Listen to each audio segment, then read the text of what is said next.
আজকের আকীদা হচ্ছে আইনাল্লাহ, অর্থাৎ আল্লাহ তাআলা কোথায়। এই সম্বন্ধে বলা আছে যে আল্লাহ তাআলা আল্লাহু ফিস সামাই মুস্তাউইন আলাল আরশ, অর্থাৎ আল্লাহ তাআলা আসমানে আরশের উপর সমাসীন আছেন। যদি আপনাকে প্রশ্ন করে আল্লাহ তাআলা যে আসমানে, এটার কোনো প্রমাণ ও দলিল আছে কি? তখন আপনি বলবেন অবশ্যই দলিল ও প্রমাণ রয়েছে। কোরআন শরীফে আল্লাহ তাআলা নিজেই ৭টি স্থানে উল্লেখ করেছেন যে আল্লাহ তাআলা আরশের উপর সমাসীন আছেন।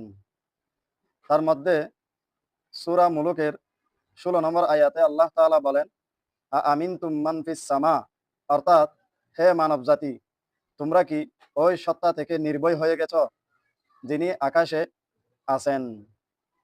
এ আয়াত থেকে বোঝা যায় আল্লাহ তাআলা আসমানে সমাসীন আছেন। এবং আল্লাহ তাআলা আরেকটি আয়াতে সূরা তোহা ৫ নম্বর আয়াত আল্লাহ তাআলা বলেন, আর রহমান আলাল আরশি ইস্তাওয়া, অর্থাৎ তিনি বড় মেহেরবান এবং তিনি আরশের উপর সমাসীন আছেন। এর হাদিস শরীফ থেকে তার প্রমাণ দলিল বুখারী শরীফের ২,৪১২ নম্বর হাদিস শরীফে উল্লেখ আছে এবং আবু দাউদ শরীফের হাদিস শরীফে রয়েছে যে আরশ হচ্ছে আসমানের উপর।